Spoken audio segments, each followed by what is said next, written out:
Let's go.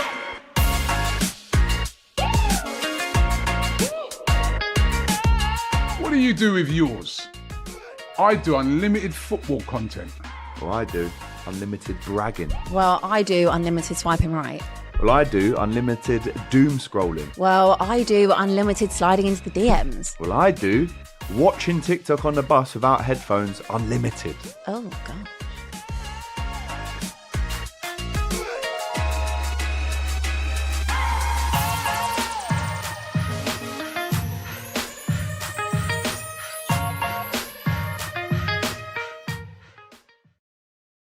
Hello and welcome back to DR Sports. I'm delighted to say I'm joined by Ella today.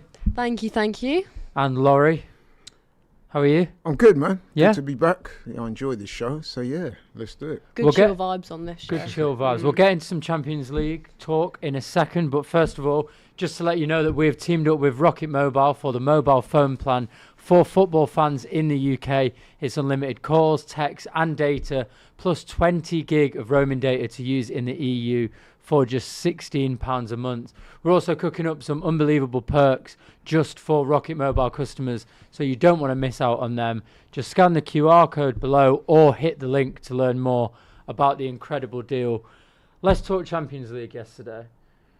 First of all, I like the new format, and I never did, but I liked it based off yesterday. The fact that there were 18 games going on. I was proper slagging it off when it came out. I was thinking, there's no chance. I don't like it. Stick to tradition. But yesterday, did it prove to you why this format works? Or are you still not having it? A bit of late drama always makes it fun. I actually was with you. I kind of was slagging it off a little bit when it first came out. Because I think that's also, you know, when you have something for so long, you kind of just get used to it and you maybe are less open to change. But I think it does, in a way, probably make it more competitive. And, you know, like we saw with what Benfica did in like the last possible second, that kind of late drama where things can change on goal difference, that makes it exciting. That was unbelievable. Unbelievable. Maybe the best. Heritage. Probably the best group stage Champions League moment that I can remember. I've got to say, right, and I'm not just saying this now, the footage is there, right from when we covered it at the time. I was always in favour of this format. Once I kind of studied it and for how it's going, the permutations, I thought, yeah, this is a much better system. The only one slight bit of cynicism I had about, I thought, it's obviously, they've obviously come up with this to, how could I put it? Financially, it's a better business model. Yeah. And that was obvious from the start. But once you kind of get past that, I always knew that it would be, because it retains your interest for longer. Mm-hmm. There's more jeopardy later on into the groups. Because, you know, before, like, it was like groups of four. Yeah. And you get two strong teams, two not so strong teams, sometimes two very weak teams.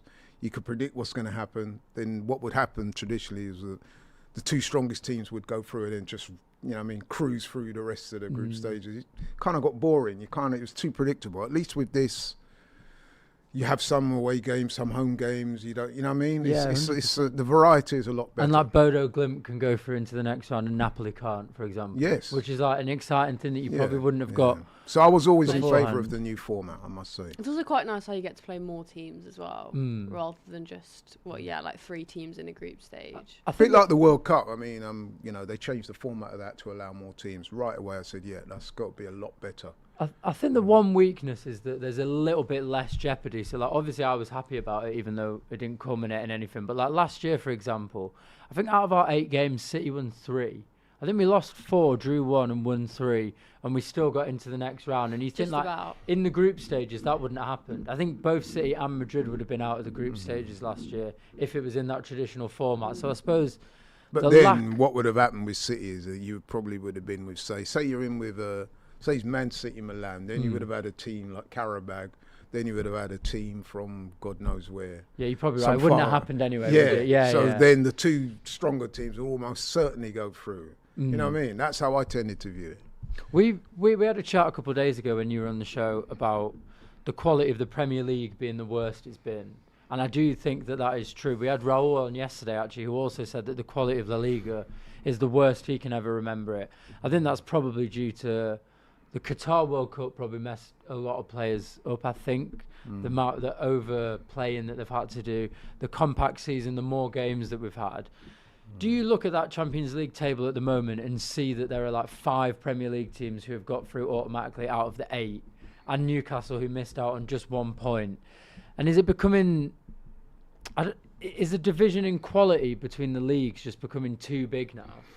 What I would say is that the detractors of the Premier League and the Champions League tend to be from teams that are not doing so well. So that's their go-to, isn't it? Like, I'm hearing a lot of that now. But now that it's looking like Arsenal stand a very good chance of winning the title, it's all this revisionist. Oh yeah, but the standard is so weak. I mean, to that effect, I saw a little clip this morning of is it Paul Scholes and Nicky Butt and all those guys, and they were talking about, the quality's so poor and there's no more goals being scored. And so like, come on, bro. Like, I mean, there's still 15 games to go anyway. But it's worse though, isn't it? I think, yes, to some extent, but I also think that I do really think the league's become more competitive, because I think now you're seeing a lot more of mid-table and even lower table teams that are getting points off of the big dogs, essentially, which ultimately, I mean, the reason why it's probably dropped in quality is because of the way that teams are playing. Like, the matches aren't always super exciting, but I think that's because of the type of football that's being played. You say that as well, don't you? The low block against Arsenal, just like it just killed the game. I mean, we had it for years as well. Exactly. Ella's right. A lot of the teams now. You see, the thing is, because of the money in this world that's switching around in the Premier League, every team, even the bottom clubs, have at least 2 or 3 internationals, good players. Yeah. So on their day, if they set up right, which a lot of teams do, they're very fit and stuff like that, they can make it very difficult for the likes of your Arsenal, your Cities and Liverpool and teams like that. So that's why you get some of the results you get. So, for example, even when we played Wolves the other day, they made it really difficult for us. And Forest recently Yeah, as well. exactly. Really and tough. Liverpool have been finding out this season as well. They're going to places that normally they'd be expected to win, if not roll over. Yeah. And now all of a sudden, these teams are playing, low block. And it's not just Arsenal that's struggling with teams that play low block, and they make it difficult. I think football goes in cycles as well, doesn't it? Yeah. Football just constantly evolves and constantly changes, and I don't think it will be like this forever. I think you are right, though. I do find myself switching off mentally watching quite a lot of Premier League games now than I did, say, like 2 or 3 years ago. And I'm not talking about the City games or even like the top teams, but you used to have a game, for example, like Brighton, Bournemouth, a game like that, right? And it would be quite end-to-end and it would be quite exciting to watch. And now it feels like it's a bit more tactical. Yeah, it's definitely. Do you not think that does reduce the quality of the product a little bit? I agree with what Ella said. You can talk about the quality, but I think it's the style of the way the games are played. A lot of teams are setting up to lose. Even we've been accused of that on occasion. Which It's we are probably true. doing, I think. Yeah. I think we are well, doing on that. occasion, if you can't, you know what they say, if you can't win, you don't lose. So what teams, they play a very cautious, risk-averse style of football, which means that the game as a spectacle is not the greatest. You know what I mean? So, for example, our Liverpool versus Arsenal game. Remember that game? That was a terrible game. Yeah, it was Because rubbish. early on, I reckon, both teams kind of thought, you know what, we're not going to chance it here. Let's not lose the Yeah, game. so what they did, pass it around at the back, keep the shape. There wasn't too much risk, not too much adventurism, if that's a word. And the game just kind of, ended up in a bit of a stalemate. And I've seen quite a few games out of it this season. And it's an interesting point that you make about every team having serious quality. Yeah. Which is true, which has never been the case. Like, you look at Nottingham Forest, who are in a relegation battle. They've got players there who 5-6 years ago, some of them wouldn't look out of place at Arsenal, at Man United, Chelsea, Spurs, any of that. So I do agree with that. I do think obviously that comes down to the massive amounts of money that the Premier League gets. And the other point which I mentioned, when you look at that Champions League table, 5 out of the 8 teams who qualified are Premier League teams. I don't think, and it's fine for us to accept it as Premier League fans, and we have a very like English-centred sphere when we're looking at football. But I do think that there is a problem now. I do think that there is a problem Europe-wide where the allocation of funds from TV money and all of those kind of things just aren't being split equally at all, which means that you're getting like your Barcelonas, Inter Milans, they're not even qualifying, and you're getting teams like Newcastle, who, all respect to them, are not a huge powerhouse of a club, who are now competing in the Champions League at a level that they probably wouldn't have been able to do at the past. Do you think that that is a bit of a problem globally moving forwards, especially when we all had this mad visceral reaction to the Super League, and we were like, let's never let that happen. But it's kind of become that, but it's just become a bit more Premier League focused. And then you've got your Real Madrids and your Bayern Munichs in there. No, you are right about that. I mean, on the one hand, as purveyors of British football, especially English football, you want to see the Premier League be the best, right? You want to know that you're watching the best product week in, week out. And given the vast amount of money swishing around in the Premier League, you will get players that would rather play for a mid-table English Premier League side, let's face it, than some of the other countries in Europe. They're better sides, you know what I mean? 100%. And that's why I was saying earlier as well about, you look at some of the bottom rung clubs in this country, they've still got very good players, you know what I mean? So, yeah, it's one of them. I don't know. Once there's money at play like that, it's always going to be that way, I'm afraid. Do you think it could be a problem moving forward? I mean, yeah, possibly. I think the Premier League is the best league for what Laurie said as well. I think the lower teams in the Premier League, your Wolves, your Burnleys, etc. I genuinely think that they would compete well in a lot of other top European leagues. Like I was watching Marseille, was it Lens? I think maybe the other day I was watching because Ethan Waneri was debuting, and I was thinking, oh my God, the standard of French football, this is second versus third. It was poor. It was really poor. And I'm thinking, if Wolves were in Ligue 1, I genuinely think they'd be up there. And they've had a horror season, which, I mean, just shows the quality of the rest of the leagues. Not to, disrespect the other leagues, but, you got like PSG and Bayern Munich that just always run away with the league, and it's just not competitive in the same way. But this is my worry. I do worry that there is going to be another formulation of the Super League at some point. Because, for example, Real Madrid and Barcelona, apart from Atletico Madrid, they always win it, and they always have for the last 40 years. Yeah. Bayern Munich have basically only ever won their league for the very occasional year where someone else wins it. PSG basically always win their league. And I do worry that there will be a point, because there's no money going into those leagues, that the French teams who aren't PSG will say, let's let PSG go off to another, to a Super League, for example. Let's let Bayern Munich go off. Let's let Real Madrid go off. And we can have our own league where we can all compete and we can all share in prize money. And I do worry that the Super League is verging on coming back, especially when you look at the Champions League table, and it's just like, realistically, just the teams who have the most money are the ones who are finishing the top eight. There was a similar conversation being had about Scottish football. Remember at the time there was talk about Celtic and Rangers breaking away and joining the Premier League, but then which I'm all for, by the way. Oh, okay, right. But then that does ultimate damage to Scottish football, doesn't it? Because there's no name brand attachments to the league. Yeah, and the money goes down, doesn't it? Yeah. But competitivity, that's not a word. Competitiveness goes up then. Competition goes up. Quality of competition then goes up in but then, Scotland. if there's no big hitters in that league, then by default people turn away from it. Someone else might become the big hitter. But that will take years. I don't think Scottish fans, I don't think Celtic and Rangers fans want to join the Premier League, to be honest. I don't think they do. And I think that's probably more based on England-Scotland rivalry. But there is obviously a sickening amount of money in the Premier League.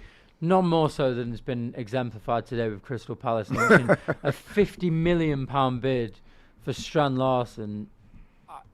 Newcastle also offered 55 million in summer. He cannot be worth that amount of money. Can he?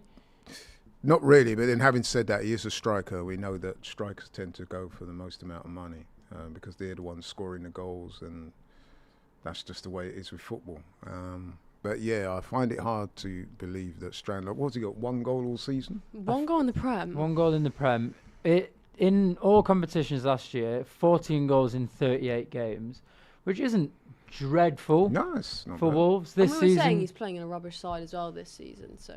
Yeah, but there's the kind of counterbalance to that, which is when you're playing for a rubbish side and you're a striker, you're basically the focal point of all of the attacks. So you might actually end up getting more chances. Yeah, if they create... difficult.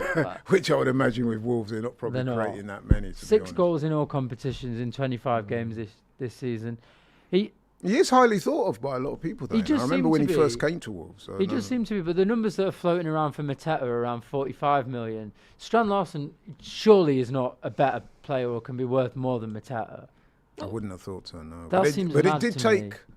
We were chatting about Mateta the other day, Yeah. and I was recounting that story about obviously his first 30 games for Palace. Not I mean, good. he hardly scored, and then I think he got the penalty, and then he started shushing his own fans, which I thought was ridiculous. So maybe with Strand Larsen, you're right. I mean, if he goes to a better team, it's highly likely that his numbers will go up correspondingly. It's one of them, isn't it, with strikers? I mean, he is worth what someone's willing to pay. So essentially, Yeah. like, it's seemingly the right figure because Crystal Palace have put it down and they think he's worth that. How old is he? Because that will factor into 25, I the think. that will factor into the Yeah, equation. 25. Because I remember when we got Gyokeres, that was one of, because he's 28, that affected the price. Yeah. We got him for fairly cheap, given the reputation he had at the time for scoring goals. He scored the most Fif- in Europe. Yeah, 58 million. But that was because he's 28 going on 29 or something like that. Yeah. Hmm. I mean, listen, I think you can definitely see the potential, but in today's market, I do think that is quite a lot of money. But I suppose Crystal Palace are now in a position where if they do lose Mateta this window, which kind of looks likely, he's like really pushing for an exit, then like they're in trouble. They're stuck with Eddie Nketiah. Yeah, they're who's in never trouble. been a good striker and just can't hit the back of the net. So they need to put money down, otherwise, I mean, they literally could get dragged into a relegation battle. Well, I know what I you think they're pretty much almost there. do. You Yeah. think? Do you actually think that they could be in trouble? Yeah, I do. And the reason why I say that is because you've got a manager that doesn't want to be there. You've got your main striker that doesn't want to be there. They're losing games pretty much week on week. And if you look at the whole trajectory of the club, it's on a downward slope, which is amazing when you consider last year they were on a high of winning their first trophy, you know what I mean? And then now the reverse is the case. They're 3 looking losses, 2 draws in their last 5 games. They are 8 points away from West Ham in relegation, but they are also 8 points away from Fulham, who are in a Europa League spot. So the tightness of the Premier League. It's crazy. There are many, many teams who can get drawn into that. But I know Laurie's thoughts, and we have exactly the same thoughts on the whole Mateta saga. What do you think about players just leaving and down in tools when it's hard? Do you have a bit of sympathy for him because of Palace showing maybe a lack of ambition? He wants to play in the World Cup, he wants to play in the Champions League. Yeah. Or do you think it's just not an acceptable thing to do, especially when you're on a downward spiral? It's tough. I mean, I think he's kind of looking at it as, I think if he was ever to get a bigger move, it'd be now. And, you know, if he waits till summer, who's to say someone is going to be waiting to pick him up? It just might not be the same amount of interest. And if there is a club like Juventus that's on the table, I mean, it's a big club and it's a big move. Yeah, but Apparently Forest Villa as well. want him as well. Do they? Apparently. Well, they just signed Tammy I know he was Abraham, linked though, with but Villa. I think Forest are at the moment the most likely, which I can't understand wouldn't because make any Forest are below sense. Palace. Yeah, that wouldn't make any sense. That to me would be a money move, right? Because Forest will pay him more. I would say Mateta's an upgrade on Awinia, though, isn't he? And then Chris For Wood's sure. out. Chris Wood's out It makes injured. sense. It makes sense for Forest, I think. And you've got a player that's Premier League battle tested already. And I've seen Mateta when he's playing well. He is a handful. Why Big, would he strong go there guy. though? Yeah, that doesn't really make It sense. doesn't make sense. No, to he me. doesn't. No, It's not even like the London factor. You're moving London to go Yeah. to Nottingham. exactly. Yeah. I can't see him doing Foreign that. players don't I like just to do can't. that. It seems like the report was from David Ornstein that personal issues won't personal. What do you call it? Terms? Personal Personal terms terms. will not be an issue, which makes me think that he's probably had a conversation or he's happy to go. What I think that that's suggests mad. to me is that Palace are in turmoil. Yeah. 'Cause that suggests to me a player that's just willing to just up sticks and leave. Here we are, or here they are, in the, wouldn't say in the midst because they're not quite there yet, but you know what I'm saying. Something's going on behind the something is scenes going for on. that. Yeah, they were just trying to get out. Yeah, he just wants to get out. And what I would say about Mateta as well is that although I have criticised him for his, I wouldn't say treachery, but you know what I'm saying. Antics. Yeah, the vibes is not good. But what I would say is that clubs do it, and when they're ready to get rid of players, Yeah. they will do whatever it takes to get them out the door. And I always say, Kim, that there's only one set of loyalty brands in football, and that's the fans. Yeah. 100%. Players, managers, staff, coaches, they will all come and go. Yeah, 100%. The only people that remain constant is the fans. So we shouldn't be too surprised, really. And the thing is, we expect loyalty, don't we, as fans? But we really shouldn't. I don't. No, I you don't. should No, never not expect anymore. I've it. gone past that stage now. I mean, we had it at Arsenal with Robin van Persie, what Yeah. he did to Arsenal. But- I've seen it several times over the years. Now, when you look back on the Van Persie one, then, for example, it obviously will hurt. But is there sympathy with him a little bit? Like, Yeah, okay, I didn't he went and won the league. You know what? I didn't There's have too much of a motivation, problem with it. obviously. I think the problem that Arsenal fans had with Van Persie is not so much that he wanted to leave. Of course, he went to Man United, Yeah. which didn't help. Is that he spent a lot of time towards the latter part of his career at Arsenal being injured. And it would appear no sooner as he got well and started scoring, he was talking about leaving. And that Yeah. obviously leaves a bad taste in the mouth. But I could understand why a player of his ability and talent would think to himself, listen, man, I need to win some major runners. Yeah. He joined Man United and they go and win the title. So he was vindicated on that front. And he was top scorer in that Exactly. season as well. So, and I was at that game when he scored against us and he was getting hella stick and I thought, There's a way what I to mean? leave, though, isn't there?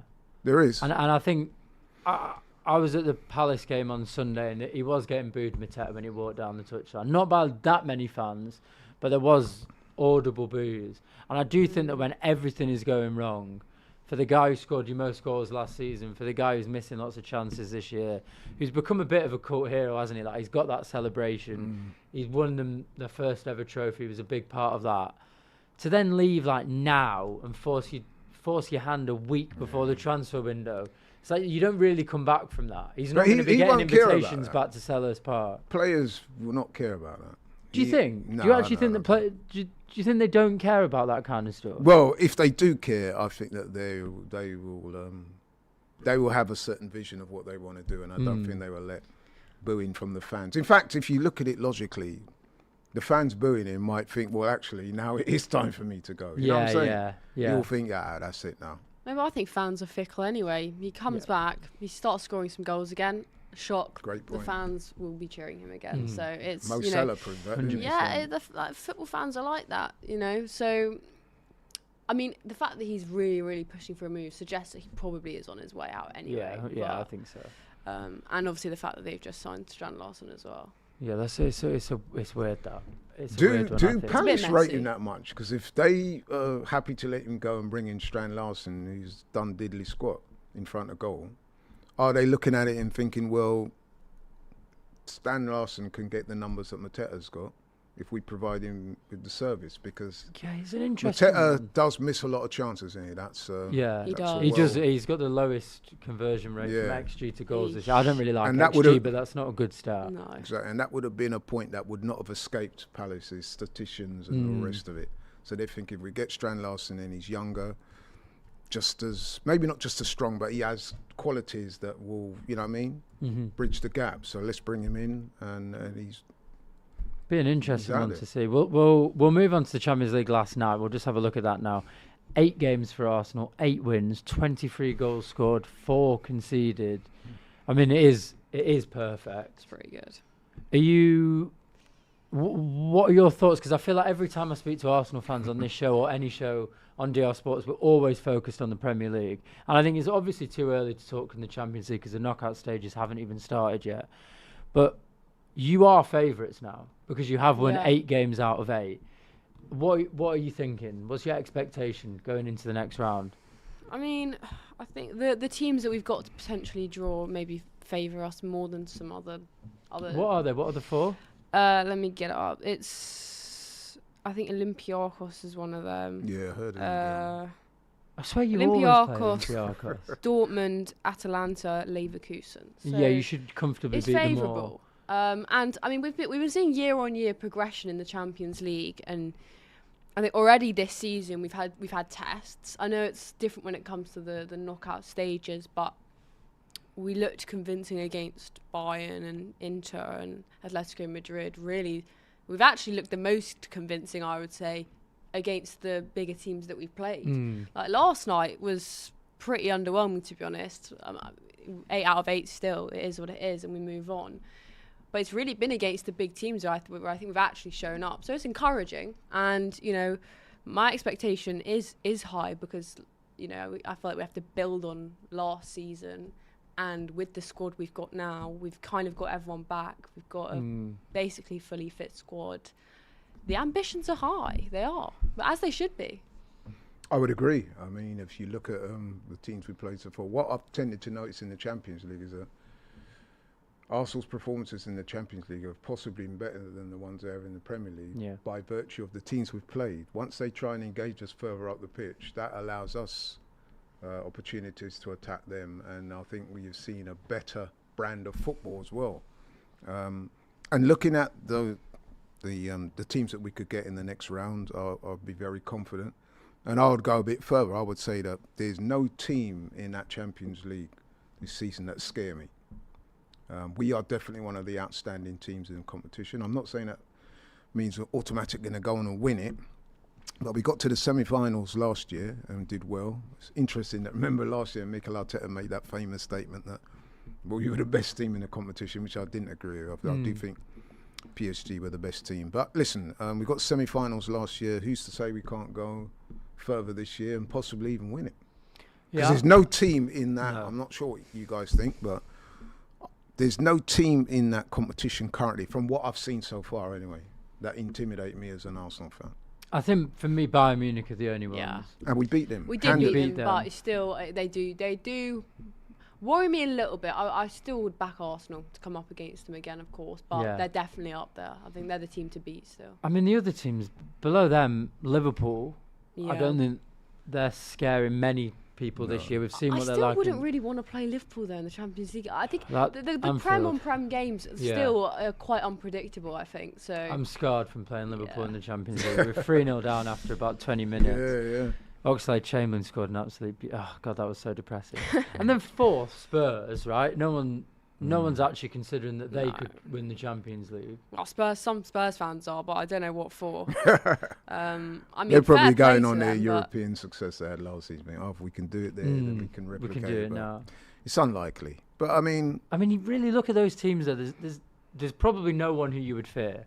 Barcelona probably not. Chelsea probably not. Sporting probably not. City over 2 legs. Yeah. I would back us. Still over a bit 2 scary. legs. Madrid at the moment aren't all that. To me, Bayern are the team that would probably give me the most to worry about. Yeah, right now. I think so. I still think PSG as well. I do. I mean, I know that they've been beatable this season and they've lost a couple of games in the Champions League, but still, I think they are. I want revenge. Yeah. I want revenge. Yeah, why not? I think we could be right. I mean, listen, there's a lot of good teams in that still left in the competition, obviously. And let's be honest, football's that type of sport where if you get a team on the wrong day and they turn up and play, they get their tactics right and the conditions suit them, it's going to be a hard ask for anyone. But as I said before, looking at that competition this year, from the games that I've seen and the teams we've played, the likes of Bayern, PSG, Real Madrid, Inter, none of those teams really intimidate me. Yeah. If you see what I mean, I think we've got a good chance of beating any of those teams. I think there's a very good chance. Do you think you've got the squad then to do the Carabao Cup, do the Premier League, do the Champions League? Right, yeah. And the FA Cup? What, quad? No, could we actually be talking about that? Because you do seem like the best team in the Prem. You do seem like the best team in the Champions League. You've only got one. You will beat Chelsea at home, so you've only got one game probably against City at Wembley for the Carabao. The FA Cup maybe is actually looking at it the least likely at the moment. Listen, if we could do that, that would be out of this world. It doesn't even But seem what I to would be in your say- guys' The quad's head. not Whereas on that for for me. us, every year I think, let's try and do the quad. And I know we did the treble 3 years ago, so that's where the confidence comes from. But it doesn't. It's not. You're not even considering it at the moment. Well, I mean, I think it's just because I don't want to get ahead of myself, and we've seen in the last couple of weeks that the Premier League table can change quite quickly. Yes, the Champions League we've looked really, really strong in, but it still doesn't mean we're going to win the competition. Liverpool were top of the Champions League last season, and then they went out in the next round. So it just shows that things can happen. And yes, things are good in the Carabao Cup, but Manchester City in the final is a really difficult game. So. I'm focusing on one trophy. I would love the Premier League. I think that's the one we need this season. Anything more, I think would be a bonus. But I don't think Arsenal fans have any right to kind of be greedy about that. We can hope and wish, and we absolutely should because we're in that position right now. But I think we need to one step at a time. I hear that. But the 2 trophies I'm kind of focusing on at the moment are the Carabao Cup and the Premier League. Yeah. Premier League, obviously. The reason why I say the Carabao Cup is because the first domestic trophy of the season that can be won. You can win that in March. And I think the momentum that gives you can carry you a long way in terms of the feel-good factor. And third, and on a personal note, I've got a £250 bet with my team as to who wins the first trophy this season. So if we win the Carabao Cup, Your quid's in. yeah, exactly. So no, but yeah, I mean the Carabao Cup we've not won since what, '93? It's been a long time. Yeah. Before you guys were born. So you know what I mean. Let's win that, man. I mean the loving FA that. Cup, we're record holders winning so that competition. But the Carabao Cup, The FA Cup, the same FA Cup that Man City won in 1904. No, I'm just making sure. Because that seems to be 89 years before we were born. It's very interesting. No, We'll but I talk- think with the FA Cup, I think we've won it something like 14 times. Yeah. And the next best is 13. United, they're already out of the competition this season. I actually think But as well. the Carabao Cup, we've done really poorly in over the years. So. The Carabao is really important. I think. yeah. I think it's well It is, underrated. yeah, Like it even is. Guardiola said so many times that winning that first trophy. It's in March this year, isn't it? Usually That's it's right. in February.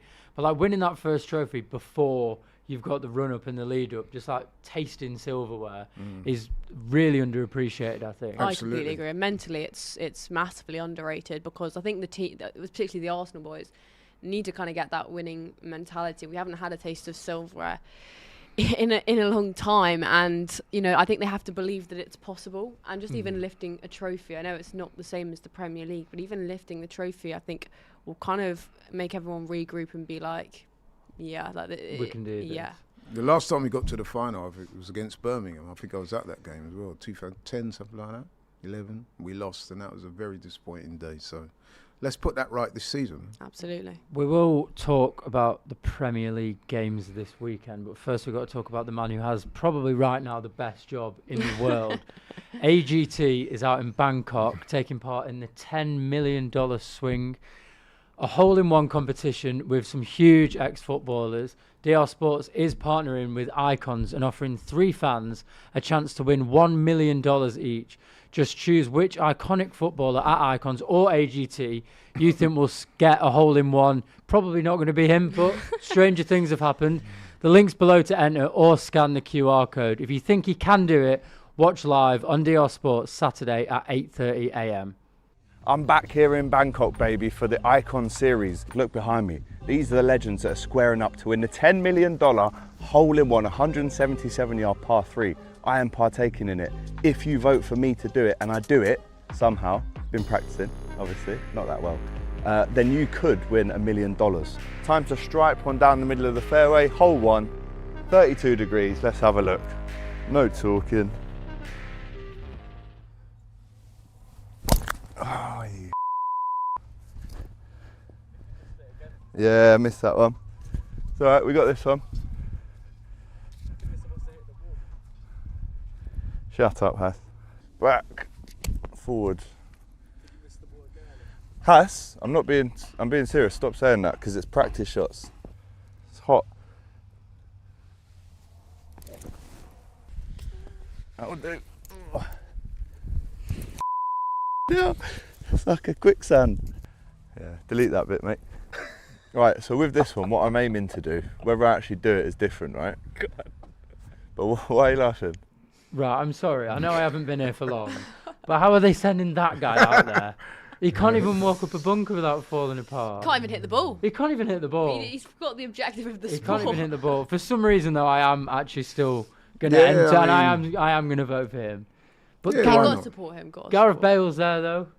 He's Wales, supposed to be- Golf Madrid. Yeah. Very good at golf. He's got to be in with a good shout, hasn't Yeah. he? Theo Walcott we heard from yesterday. I know he plays as well. Loads of footballers love a bit of golf. Yeah, what is it? Bit of a side, like, It's like a side quest, isn't it? yeah, major side. It's like quest. it's chilled competition, isn't it? Yeah, I guess. It's like they yeah. probably I must miss admit, it. I've got to put my cards on the table. I'm not a golf fan, but yeah, a lot of footballers do tend to like. Have you tried to play before? I'll be honest with you, it's never held any interest for me Mm. at all. So I can't lie. I'm not the person to talk to when it comes to golf. But listen, I Don't probably knock it would till have a you try go it. for the chance of winning 10 million. Oh my god, can you imagine? Why 10 not? million. It's not bad, is it? They're Just not for hitting bad. a small ball in a bit of hole, which is probably It's a quite lot of far money. away. Yeah, it's a lot of cash. A lot. I could never get over the concept of the Ryder Cup. I know I'm digressing. So you got America taking on the whole of Europe, Yeah. and people get so sort of So It's quite good passionate. fun. passionate It's about basically America versus the world, which I think is why people like it, because it. Right. people don't warm to Americans maybe as much as they Yeah. should, Yeah, particularly at the fair. moment. So it's always nice to have I guess. Yeah. have a little bit of rivalry. Let's move on to the Prem games this weekend then. I think, and we said it before, I think we said it on Monday or Tuesday, I think, and obviously every week gets more important than the next.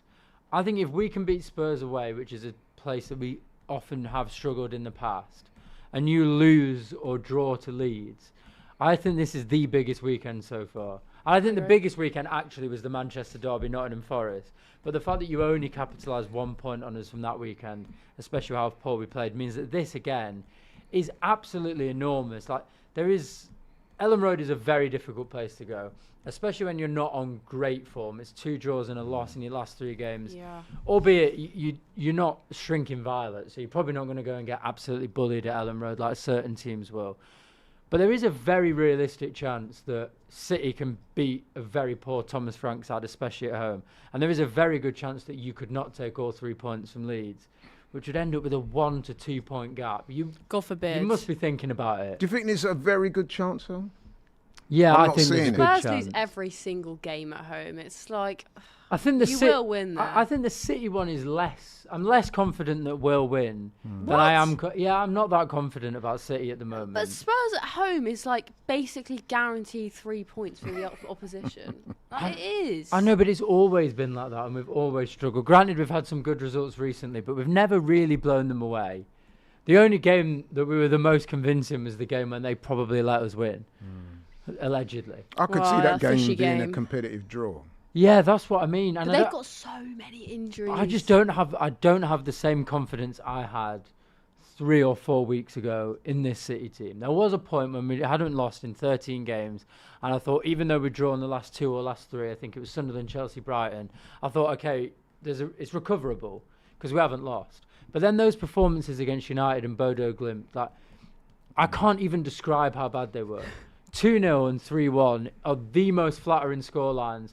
Man United genuinely should have won that game 5 or 6-0. Yeah, they battered you in that They game. absolutely battered us. Bodo Glimt should have definitely scored more than 3. They absolutely hammered us. So the confidence is pretty low.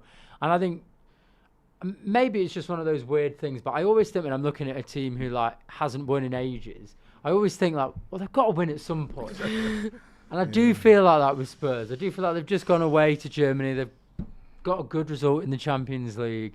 And I'm just a little bit nervous about this game. I think if we go and we put a statement performance in and we win like 3-4-0, then again that chest comes back that I had 2 months ago about City winning the league. But at the moment I'm a bit cautious. The Leeds game though, I mean you went to Forest and didn't get a result. I would say arguably Leeds this season are a better team than Forest, and I'd say Ellen Road is arguably a harder place to go this season than Forest. I would agree. We do have some psychological advantages over them. So, for example, in the corresponding game, you beat them 5-0, and that was probably one of our better performances of the season. Gyokeres scored 2, and let's be honest, we smoked them. So I'm sure there is lingering thoughts of that game, even if Leeds fans and players won't admit it, but I'm pretty sure there is. When you get smoked like that, that does mean something. Our recent form, obviously, has not been great. 2 draws and a loss. We need to put that right. And I think that, there were some encouraging signs against Kairat, one of them being Kai Havertz come back, he looked sharp. Yeah.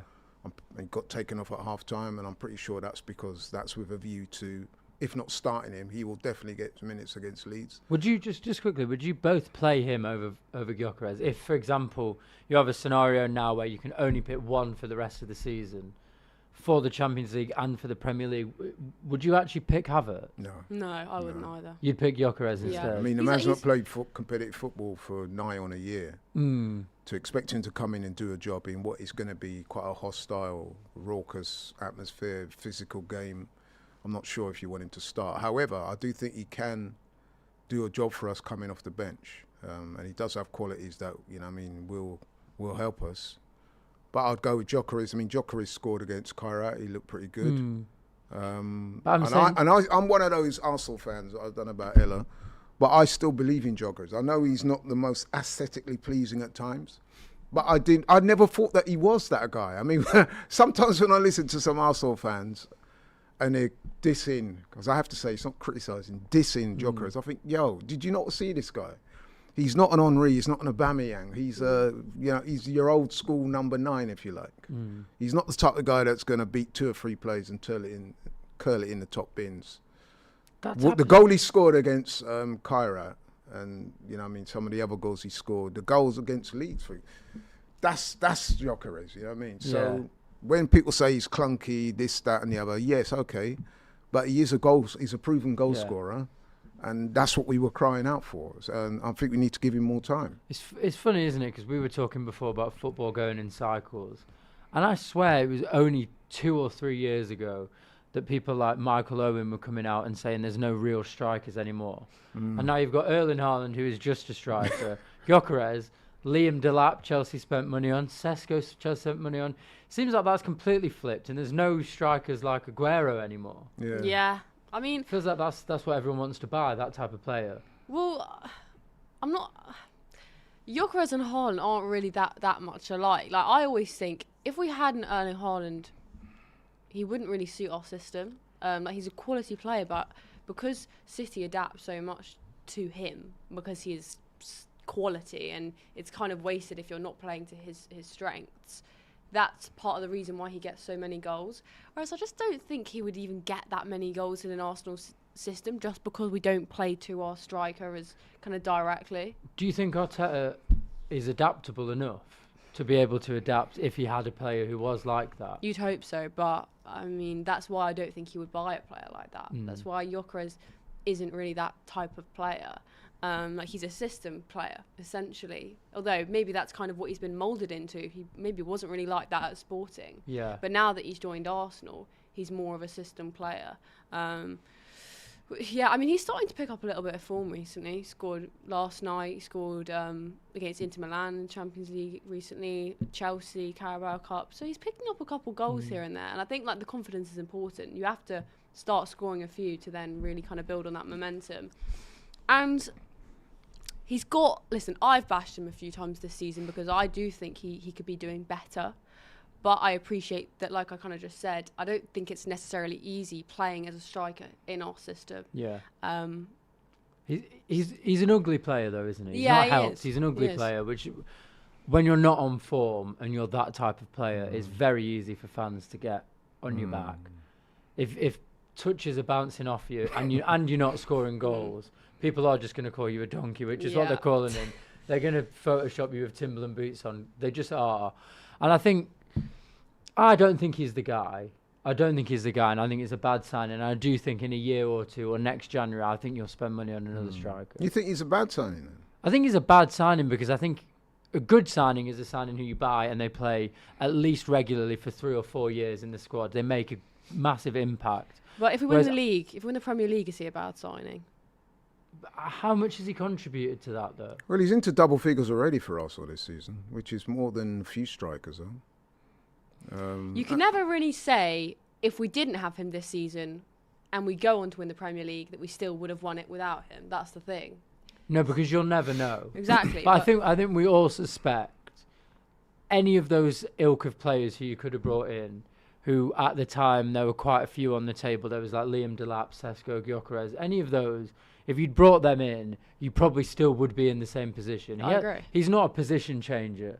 And I think for a club like Arsenal, when you are now spending a healthy amount of money on players, I do think it's not a great sign. I don't think there was a whole load of great strike options. The only player I look at since, the summer that I think, probably maybe would have been a little bit better is Ekitike. I think he's quality. But, I look at Sesko, I look at Delap, and I'm like, the quality's like okay. But it's not that dissimilar. I don't think there's a massive difference between Sesko and Gyokeres. They're different players, but in terms of quality, it's not like there was like a really star strike, except for Isak.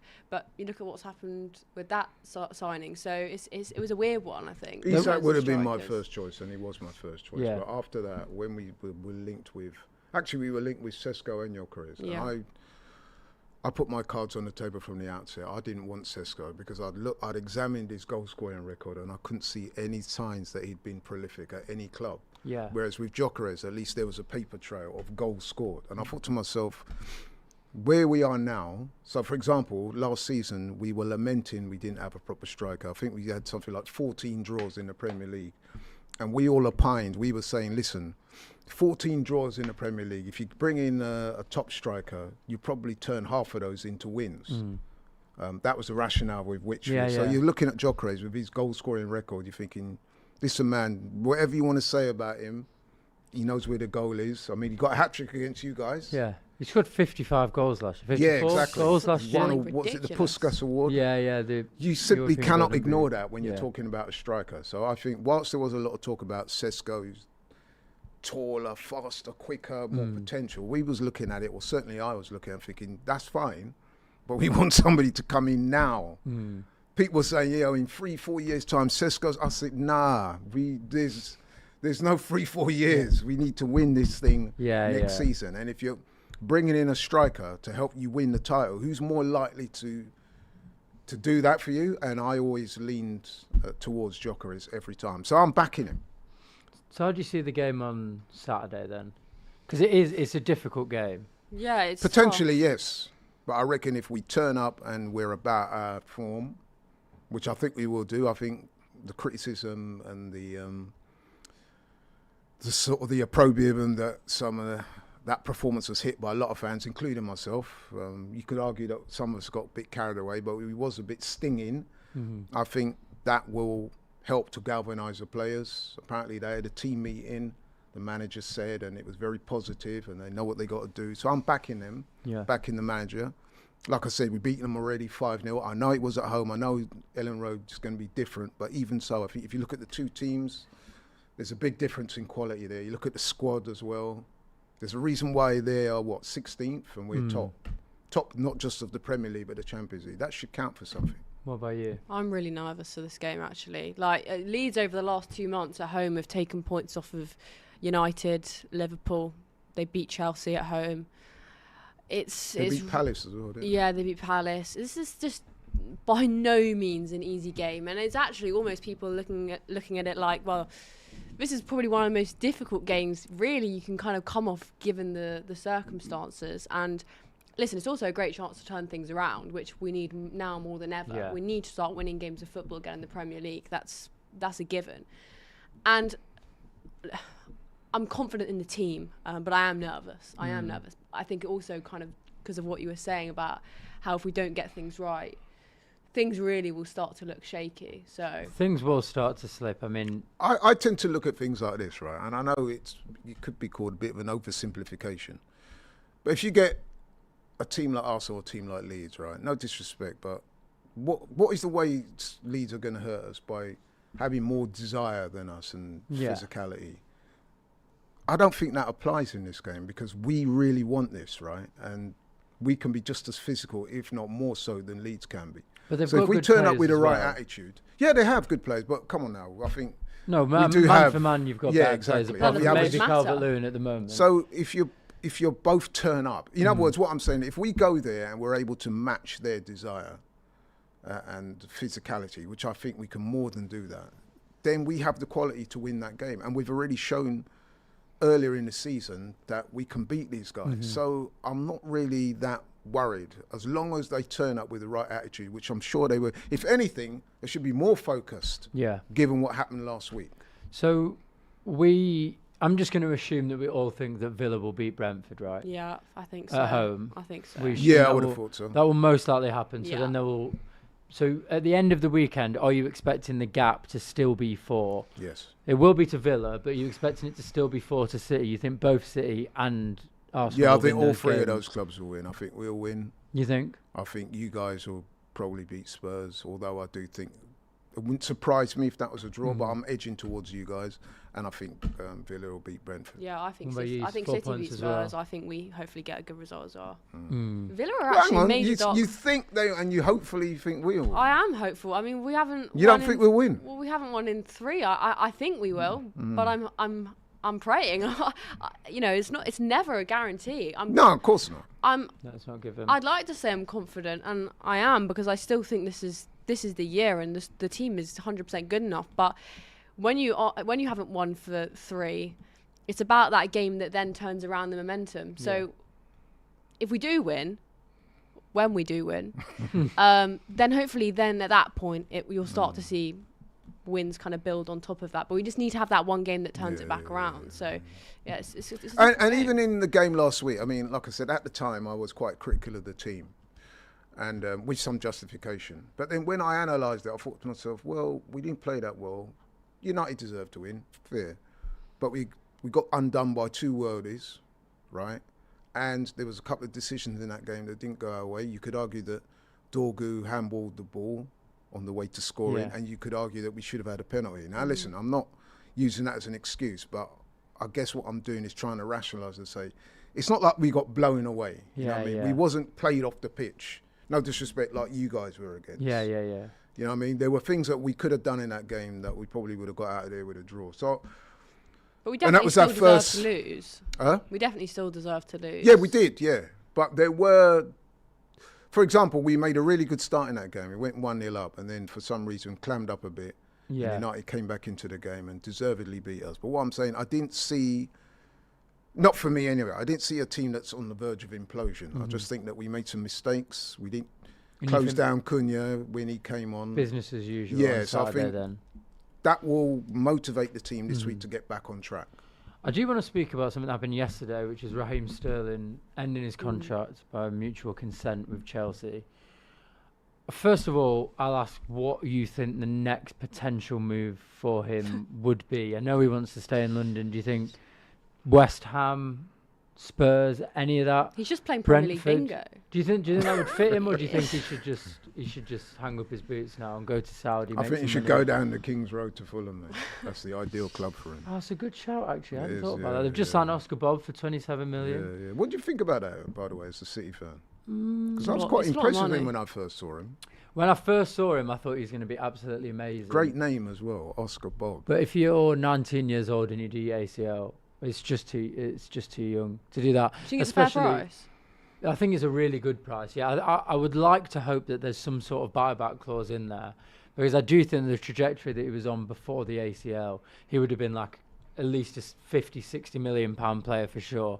I think that obviously hampered him, and then when you're coming back from injury and you're a young lad and you're unproven and you've got to fight to get back into the City team, it's just not going to be that easy, especially when Guardiola at one point was kind of playing him in a 10, like he's not going to get in ahead of Foden or now Turkey, or it's just not going to happen. So I think it's a fair price. I think Norwegian international, go to the World Cup. Honestly, I think he will have a very good career. I'd be surprised if he, without disrespecting Fulham, I'd be surprised if he doesn't end up playing for a bigger and better club than them. Yeah, I could see that. But I think for now it's perfect. What I did want to speak about with Sterling, and we'll do it as like a rocket ranked, where we'll rank our top 5 wingers in the Premier League of all time, because I think Sterling's in there. I do as and well. I think he's massively disrespected. I think being a person of colour in the media, I think he got a ridiculously harsh rep for absolutely no reason. I think commentators slated him way more than they should have. I think there were times when he was annoying, there were times when he went down too easily, but I think being the person that he is attracted way too much criticism for who he was as a player. He won 6 Premier Leagues. He's unbelievable. I think 6 cups in League Cups and FA Cups. He was City's best winger, I think, maybe ever, when I actually consider it. He also scored 53 goals in a calendar year, which was only bettered by Lionel Messi. 63 goals and assists, sorry. Messi got 55. Like that's 2 behind Lionel Messi in his pomp. I think he's clear top 5. What about you guys? No, everything you said there, I'm with you, and I think he's a very disrespected player. What I would say is that when he came to Arsenal, obviously it didn't work out for him, and I was quite saddened by that, because I thought he could do a job for us. I knew he was probably past his best, but it didn't work out for Arsenal, and it's kind of sad to see the way that whole thing has unfolded. But I still think there will be suitors, because I still think his legs may not be at the level they once was, clearly. But listen, I can remember watching Raheem Sterling. I remember the game well. He was up front on his own against Mertesacker, and he pretty much destroyed him that day. And for a little kid, I think he was about 17, 18 at the time, I was thinking, wow, this kid is good. And he was playing out of position. He was playing through the middle. And I've always liked him. I've always thought he was good. I remember when he went to City from Liverpool, they got hella stick then. And, too much again. Yeah, and And you that had that just song, carried- didn't you? It's Raheem Sterling, top of the league Yeah, and all yeah. that. I've always admired him. He's always been one of those players outside of Arsenal that I've always looked at and thought, yeah, good player. Who else is in the conversation then? Obviously, Salah's in the conversation. Hazard, maybe. Hazard's in the conversation. Cristiano Ronaldo, he played. For Did he time play long in enough? the Premier League? Maybe. Who's the guy that was at Chelsea? We've actually got a super chat from Ryan Glasgow. It says Salah's better than CR7 in the Prem.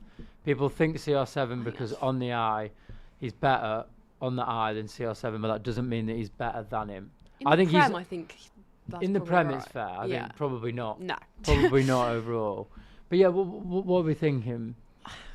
What in terms of others? Oh yeah, are we having Ronaldo in the top 5? Is that a conversation? Certainly a candidate. It's I'm kind trying of to hard remember the Chelsea winger, the Dutch guy that was. Ian Robin. He was Oh, a yeah. great. But he player. wasn't good enough in the Prem for long enough, was he? 'Cause No. he Yeah, got 'cause then injured you massively. You can't be like, well, Gareth Bale over his whole career, yes, but better, just for yeah. Spurs, it's like. If we're thinking just Prem If you're wingers- talking just Premier League, then Sterling has to be in yeah, that top 5. Has to be. Sterling for me would be 3, I think. Yeah. I think I'd put Salah top, Hazard second, Sterling 3, and this is just because of Prem and longevity in the Prem. Then Ronaldo, and then I think Robin might have to feature in there, you know. Robin could feature, but didn't play long enough, and I can't. I refuse to put Ryan Giggs anywhere near that No, conversation. he doesn't make top 5. He doesn't even cross my mind. Why? We'll move on from him. That's an interesting discussion. Terrible actually. person. Well, yeah, And- but I was and- going to say, are we judging it on that? though? I'm judging it on off the field antics and off the fact that I don't think you can do that. No, you can't. No, you Yeah, shouldn't. yeah. But also, I think a good player in a good system, but a limited footballer is my Yeah. honest opinion of Giggs.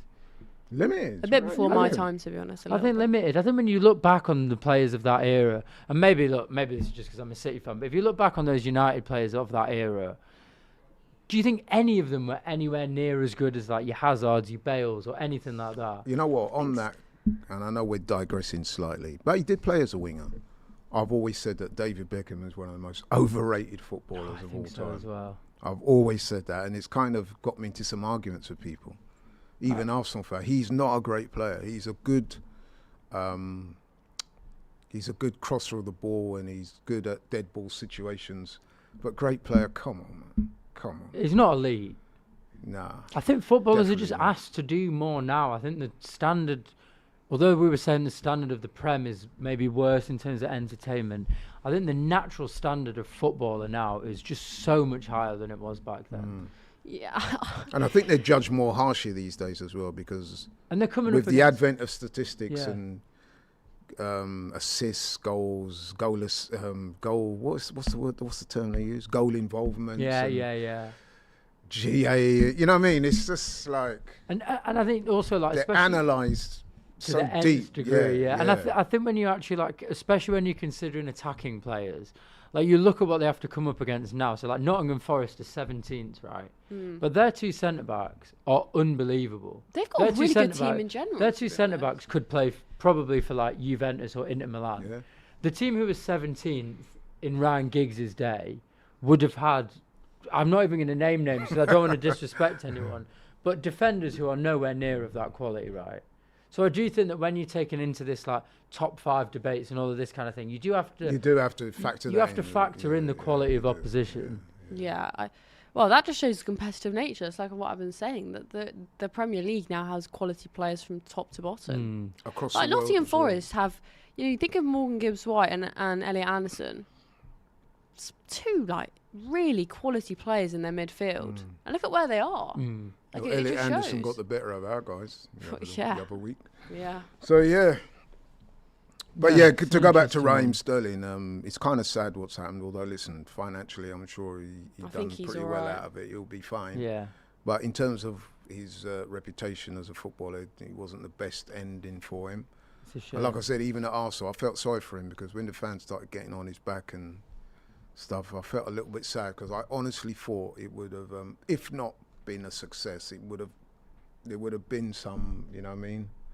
Yeah, I thought it He- would have worked. yeah, I mean, but that it season when he got the 53 goals in the year, it was widely reported that that was because of the relationship he had with Mikel Arteta, and Arteta taught him how to play in a specific position. So I thought when he went to Arsenal, I thought there was vestiges there that we could get the most out of. It felt like it was just almost too far too gone, basically. I guess now with him going forward, it just depends on whether he has that motivation to pick up a new challenge. Like, he is in no position really where he has to do so. He could hang up his boots and we'd all applaud it and be like, fair play. Knowing him as I think I know him, and obviously I don't know him, I don't think he wanted to bow out like that. I think he wanted to try and find a club that he can play, get regular game time, because that's something he wasn't able to get at Arsenal. 100%. And then a club that will play, that will accommodate his style more.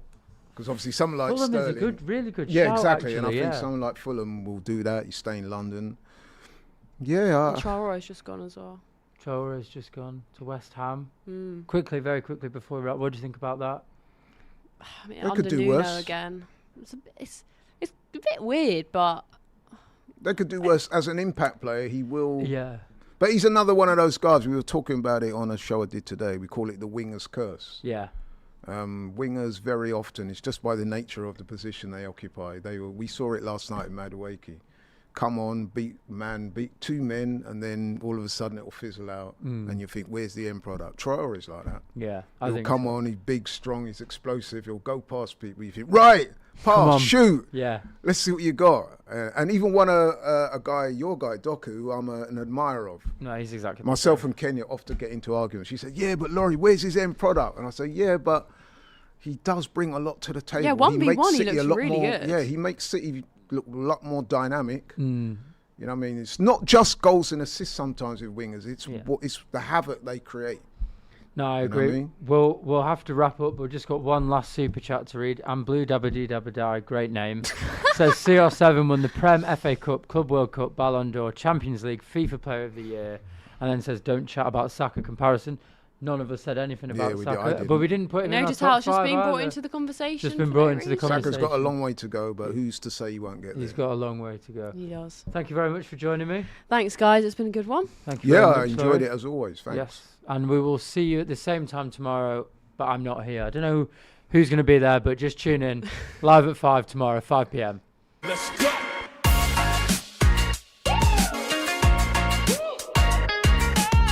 What do you do with yours? I do unlimited football content. Well, I do unlimited bragging. Well, I do unlimited swiping right. Well, I do unlimited doom scrolling. Well, I do unlimited sliding into the DMs. Well, I do watching TikTok on the bus without headphones unlimited. Oh, God.